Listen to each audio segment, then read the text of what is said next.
I did it again. So welcome back everybody to another video. It's another art haul today. If you watched my last, I believe it was my last art haul, I found one of my favorite art stores in the Netherlands had a sale on where they had just like a massive grab box of Schminke watercolors. And they were all like 30% off. And so before I did a video of the colors I chose initially, but now I was so surprised when I went back the other day and the box was still there. Like they still had more left even after months. And I don't think I can walk in there and walk out without any. And at least two of them were actually colors I wanted. So forgive me. However, so I thought today I could share with you the colours that I chose this time, because last time I was trying to choose for like a more rounded palette, whereas this time I was kind of following my heart. And I also, you can see, I bought two colours that were not Schminke because I had them on my list for other reasons. But yeah, I thought we could go through these today. I mean, it's just 6 tubes, so just a little tasty snack of swatching, and maybe we can do a little bit of colour mixing, and I can explain to you why I chose the colours that I thought I would like here. So yeah, that's kind of it really. Let's jump right into it. We all love swatching, right? Oh, one thing before we get started, I'm using this new paper. I got this paper. It's the Clairefontaine Gold Line Aquapad. It's relatively thin paper and it's 100% cellulose, but you get such a big block of it. There's like 70 sheets on this block for a very affordable price. So I figured that it would get me doing more painting if I had, you know, some paper that I felt like was affordable. Let me just see if I can pull the edge of my, yeah, there you go. So now you can see where I'll be squeezing them out. So I'm not sure what order to do these in, so I'm just going to start at the beginning. So this is Schminke's Chrome Oxide Green Fiery, or Brilliant, I guess. And the reason that I chose this one, it's been on my mind for a while. In fact, I almost bought a tube of it back when I was shopping for my original palette. But it's because it contains not just PG7, which is phthalo green, blue shade, but also PG18, which is actual Viridian. So I feel like it's like a nice combination between the strength of phthalo green, but also the sort of less tinting strength and the textural qualities of Viridian. If I can get this open. It was a sticky tube when I first opened it. Look at that. Whoa. Get that back on. It's like under pressure in there.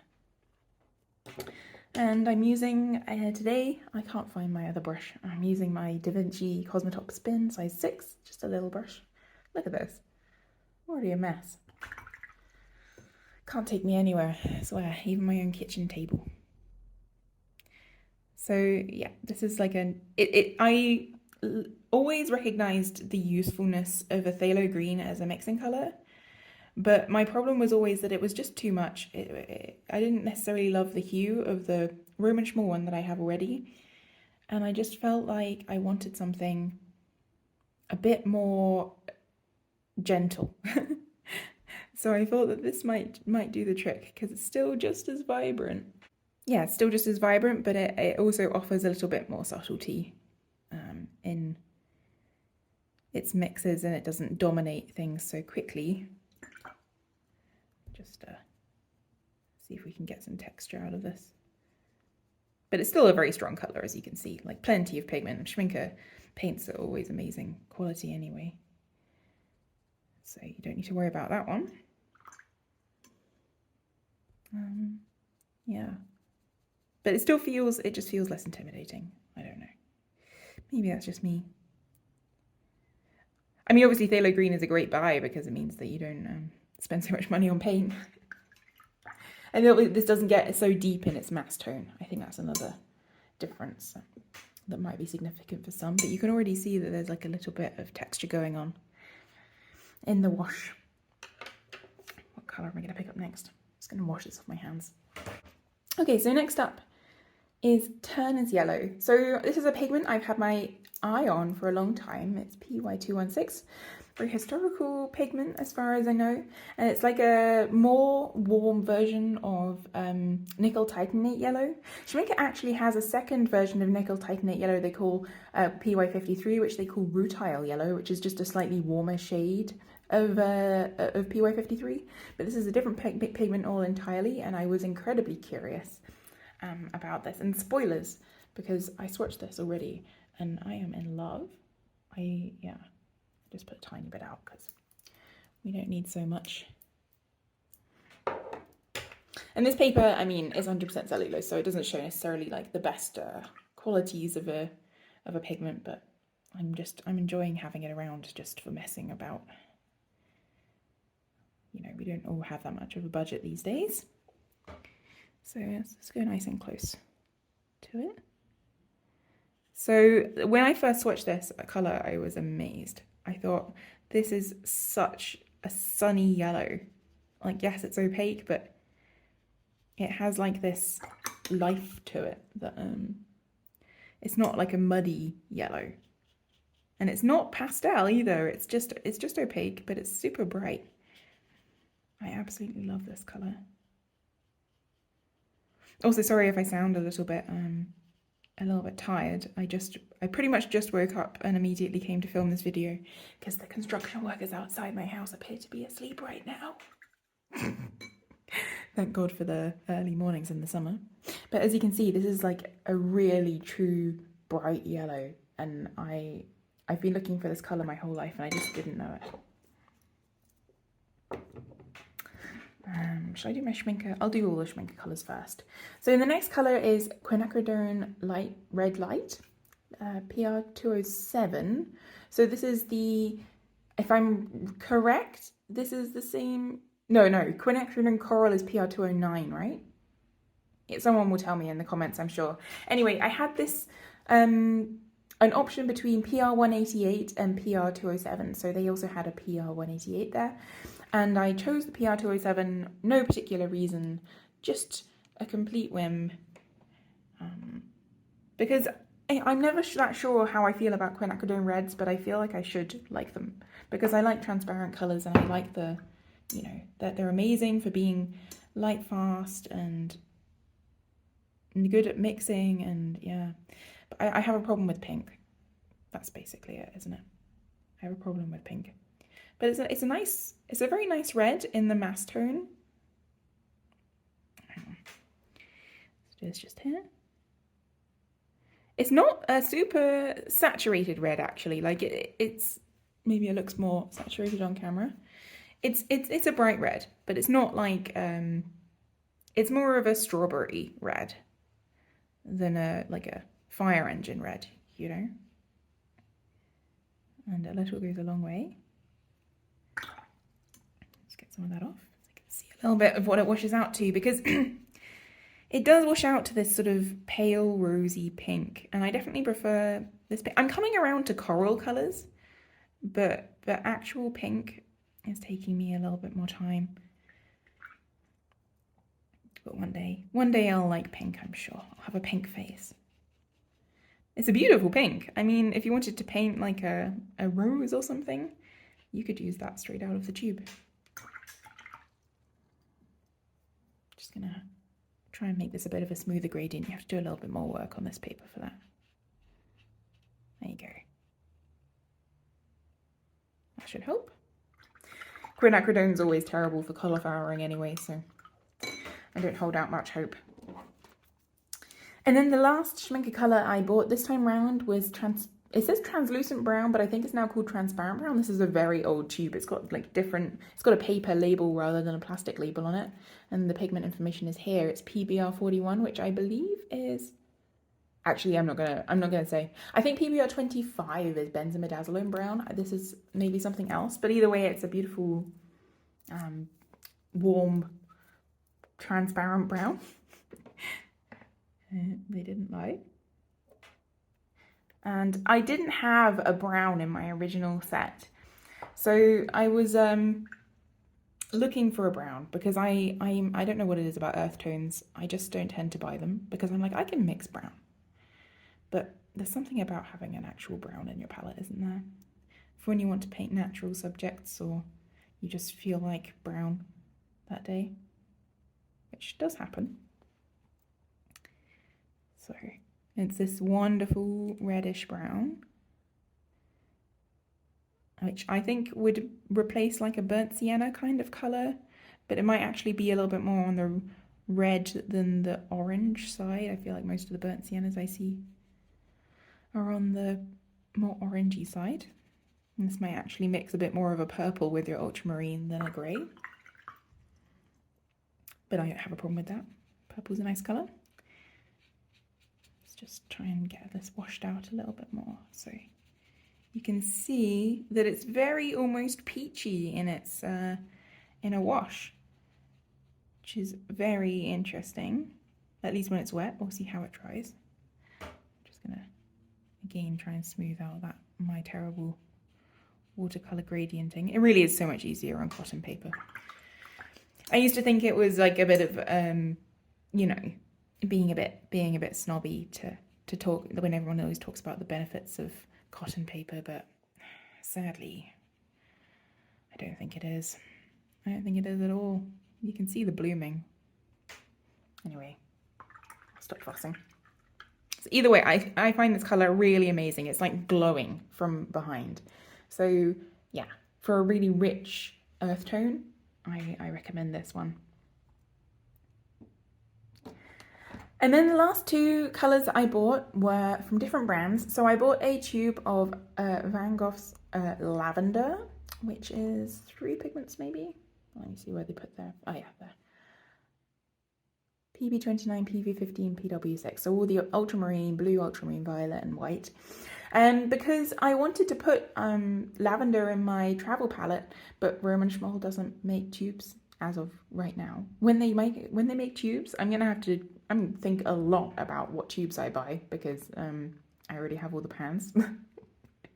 But I won't be able to resist. Anyway, I wanted a lavender that I could squeeze out into a pan, basically, to use in my travel palette. I'll briefly mention, because I think I'm going to do a comparison later. This is my Art Toolkit palette that I put my first lot of Schminker paints in after I decided which ones I wanted, and I'm still using it. I'm still loving it. Look at that purple. Wow. Anyway, distracted. I wanted the option to put lavender in that kind of a palette, basically. So I bought a little tube of Van Gogh because it's not expensive here. And it's also very sticky everywhere. I need to clean these tubes up. Well, oops. And it is a nice colour. It's a nice colour. I can maybe do a comparison, I don't know, to the Roman Schmoll one. I might have done swatch cards already. I have been doing swatch cards, and I haven't shown the process, but I might bring some in later to compare for you guys. But this is a really perfect lavender colour, exactly what you imagine. Nice, it's opaque, but not like stiflingly so. It's just got like a nice presence, sort of a cloudy blue violet. And I think it will be very nice, because I really like, I realised that no, that's not good, is it, Jules? Any illusion of professionalism has just gone out of the window. Look at that. Anyway, I realised I really like mixing the Roman Schmoll one with other colours, because it makes them like this lovely, misty, kind of hazy version of themselves. I'm so depressed about that. I'm not focusing because I've got dried paint on this hand. Either way, I think this colour is beautiful. I do prefer the Roman Schmoll one, but that's okay. And I think that this will be perfect for the applications that I have in mind. Also, look at this little palette that's appearing at the top. Oh, this is amazing. Swatching watercolours always gives me so much joy. And then last but not least, I bought the Winsor & Newton Rose Doré, because as I said earlier, I'm getting into corals. And this is quite an expensive colour. It's series 4, and I don't know why, because the constituent colours are PY97, Hansa Yellow Medium, usually, and PV19, Quinacridone Red, Quinacridone Rose. So yeah, not really sure why it's so expensive. Also, my tube is kind of dry, but you can still squeeze the paint out, so no complaints, I guess. I should have tested that before I left the store. Oh no, it's liquid in there. But anyway, I've seen people swatch this colour and I really like it. It's a very light colour. It's not high tinting. And it has a bit of a granulation texture to it. I don't know how they made the quinacridone granulating. Maybe it's a little bit like the phthalo colours, which are technically granulating, and then people add additives to make them not granulating. Anyway, I'm just trying to get this into a nice consistency to paint with here. Yeah, and it's a really beautiful colour. I'm glad I bought it. No regrets, but I just, I'm a little bit confused because for such a low tinting paint, it's quite a high price point. Anyway, it's just me being overly frugal probably. But it is the perfect coral colour and I can't argue with that one. Don't know if you heard that siren. This is the perfect coral colour. I prefer it a lot more to the pink that you get from the undertone of the quinacridone red. I think I'm realizing that my favorite red is definitely more of it contains yellow basically, but you can't really get like a deep mass tone out of this. But I reckon if you wanted to really wash it out and use it as like a subtle tone in like loose florals or something, then you would be onto a winner with this one. And it does have a bit of texture in it at the end. This paper's not the best to show it. I'll get another swatch for you guys as well. And I think that these colours all together are very springy, I have to say. I think that they look really nice together, and I think I'm going to really enjoy having these added to the possibilities of my tube-based watercolour palette. So I wanted to try a couple of mixes with these because I feel like it's nice to see what colours you can get. So I think I'm going to try, I'm just going to tuck this under here. Yes. I think I'm going to try maybe 4 different mixes here. And I could always do a spotlight on any of the mixes that you guys like. Just leave it in the comments below. Also, if you like art supplies, watercolours, colour in general, or swatching videos, I love making them. So maybe you could give me a like and a subscribe. Just a thought. Just a thought. Anyway, moving on. I'm going to mix this quinacridone red light with the chrome oxide green, so like the Viridian hue, I guess. And I think I'm going to mix, not sure how I'm going to do this actually. I'll show you guys, Okay. I'll shove everything else to the other side of my kitchen table. Okay, so ignore the fact that I have nickel titanate yellow on there. That's a permanent resident at this point. I'm just going to put a little bit of this quinacridone red here. So this is the neat quinacridone red. I'm going to take some of this Viridian green that you can't really see because it's off the screen. I had to compromise. Oh, unless I don't have to compromise. So let's just put this over here. So these two, I reckon, should be pretty complementary. I think we should get a nice grey. She says, optimistically, probably overestimating her colour mixing ability. See, that seems like maybe around here. So it's more like a purple at this point. Very nice colour, bit weird. Very nice. Would be a good like shadow tone, I guess, for a floral. And then this one, I've taken a little bit to the green side now, but I reckon there's an in-between. This is like almost like if you washed out a Peroline green, you'd get this kind of tone.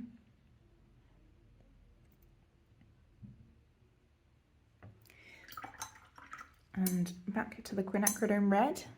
I'm gonna add quite a bit more actually, because I think that it helps when you're mixing, trying to get a grey. You want to have like a strong enough tone to be able to see exactly what you're making.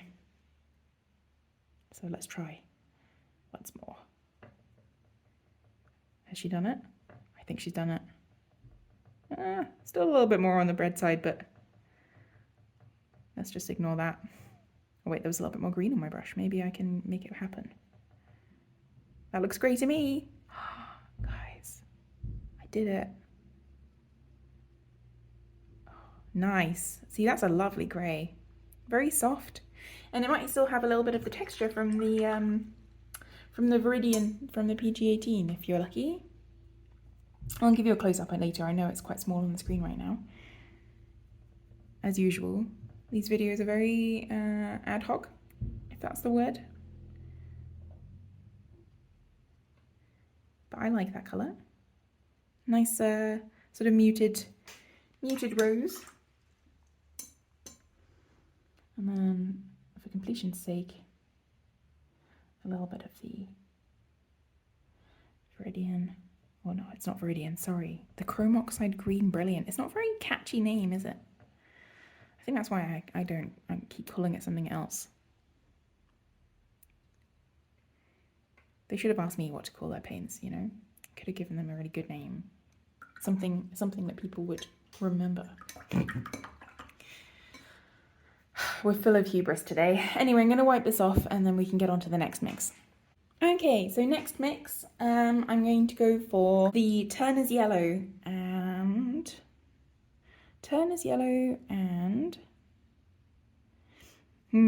maybe also the Quinacridone Red, but I'll do them the other way around so it won't get too repetitive.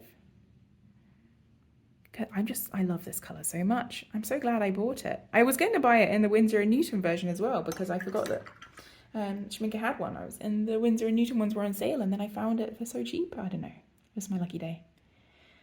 Ugh, always feel like a kid in a candy store, except it's the art store, you know. And maybe I'll do a few fewer mixes this time just because it means that we can see a little bit better what each of them look like. I haven't noticed much texture in the Turner's Yellow. Ooh, very nice. Well, that seems about right in the middle. This is an incredibly bright orange.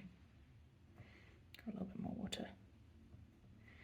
Get it nice, flowing nicely. What was I saying? Oh yeah, I always you know, spend up. I always end up spending an hour in the art store. Can't get me out of there. Just want to look at everything and just go around touching all the art supplies and wishing that I could afford to buy more. Okay, let's get a little bit more of the yellow. I mean, to squeeze out a little bit more of the red, I guess. Or maybe not.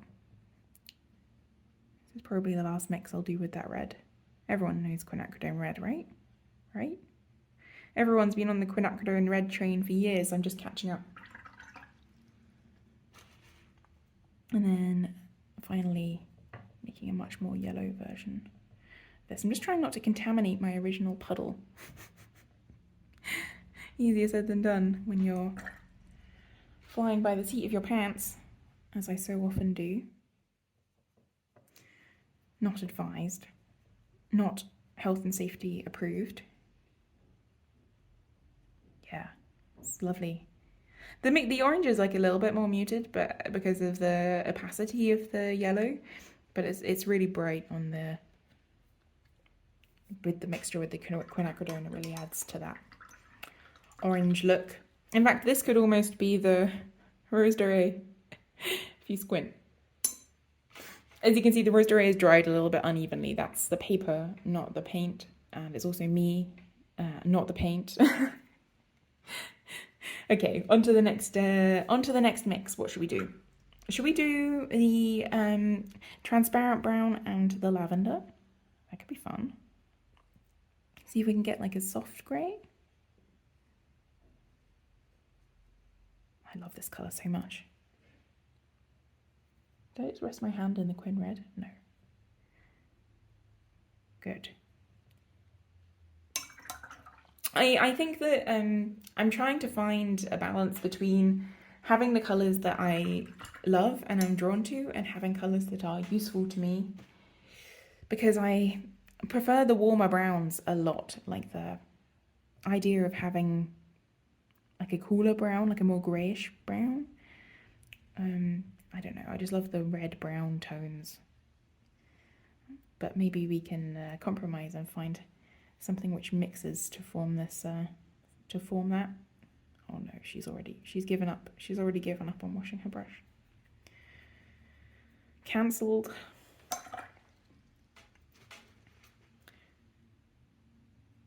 Don't know what's got into me today. It's just been a long week. We can chill out together and just look at some pretty colours for a bit.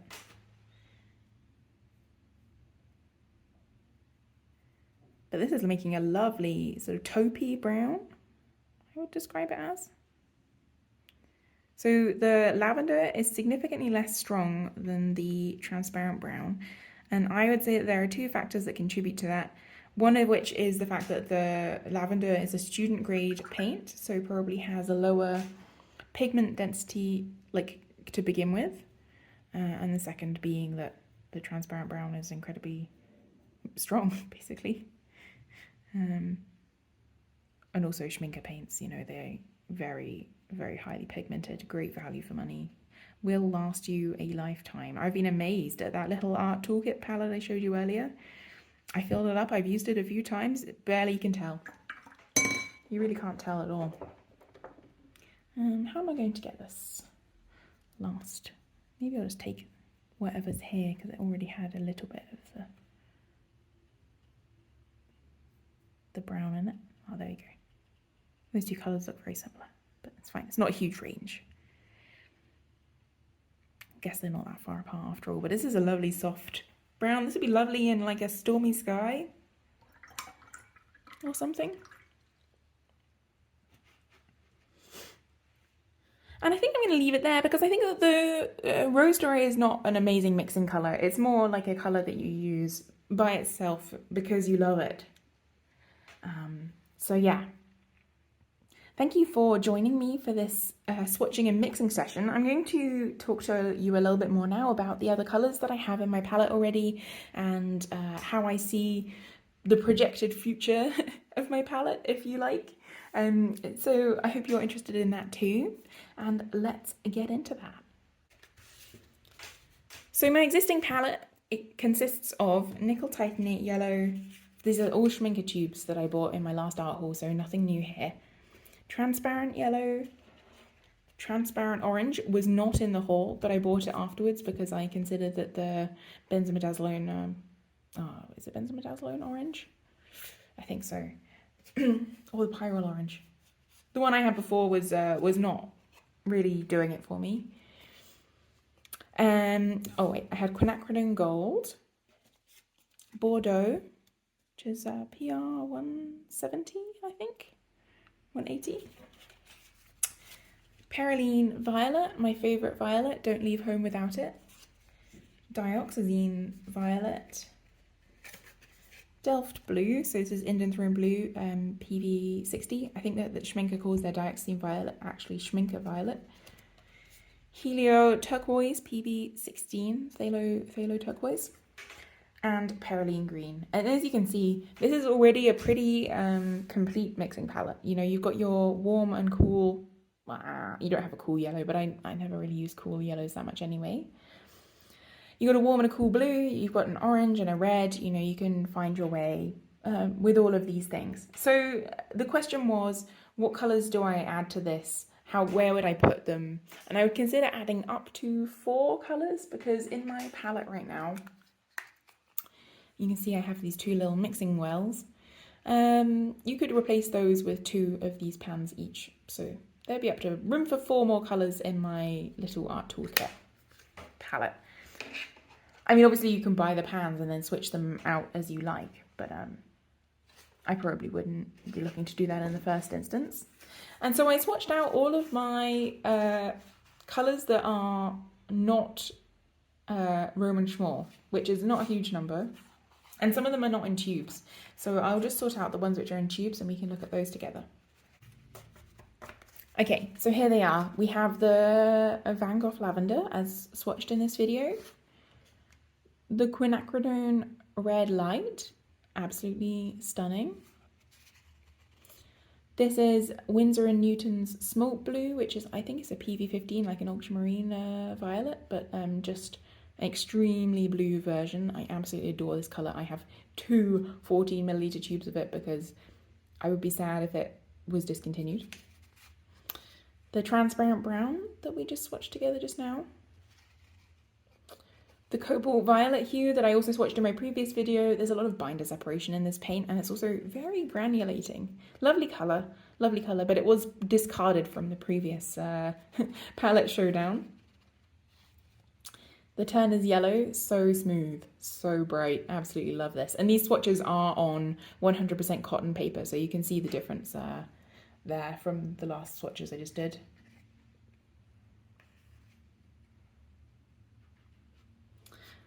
The Rose Doré, so you can see there in the, especially in the Macetone, the texture, a little bit granulating, lovely colour, lovely coral tone. The Chrome Oxide Green Brilliant, so you can see the texture from the Viridian pigment in there and the fact that it's not so, not so strong as the phthalo. And then Daniel Smith's Manganese Blue Hue, which is a phthalo pigment, but they've kept it granulating, so that's another option, I guess. So sort of systematically, based on this palette and keeping these colours, I don't think I would include the Daniel Smith Manganese Blue Hue originally, because I think that we already have a cool blue in this palette.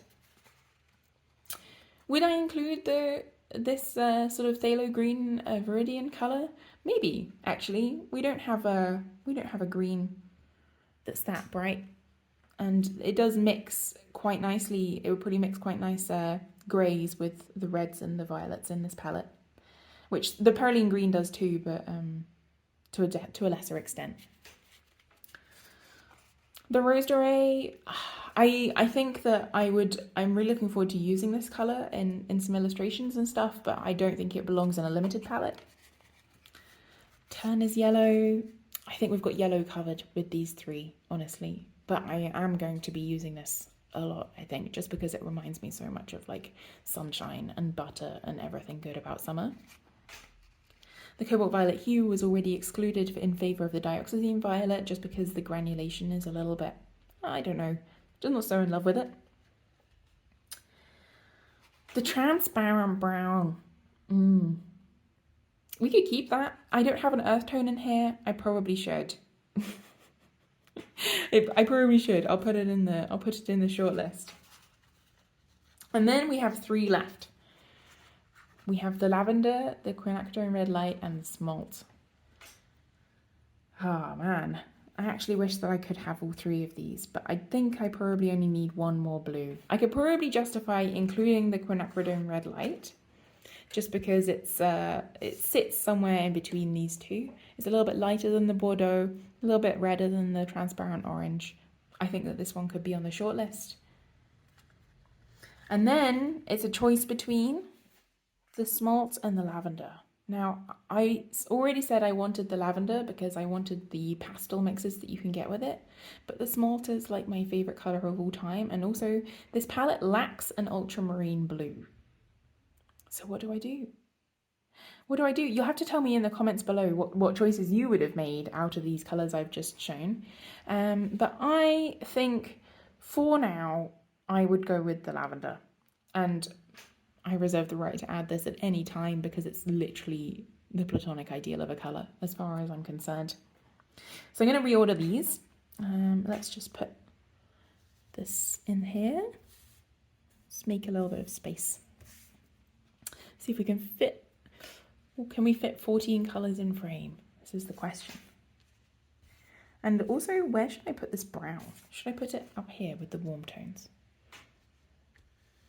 Okay, so I guess this would be my new limited palette. Zoomed out a little bit so you can see everything a little bit better. But what a lovely selection of colours. Oh, So inspiring. I love shopping for art supplies, swatching paints, looking at colours. Really makes my morning every time I get to make a video for you guys. And just for reference, these are close-ups of the mixes I made earlier. They're sort of dry now, so you can see the separating nature of the ultramarine in the lavender with that brown. Lovely, soft, natural colours. This sort of purpley grey from the red and the green, and then the lovely, warm, summery oranges in the middle of the yellow and the red.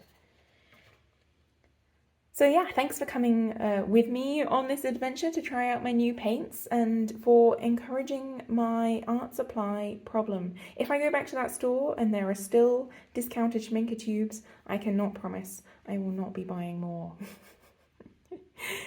Anyway, thanks so much for joining me today. Hope you enjoyed the video. Give it a like if you did. Tell a friend.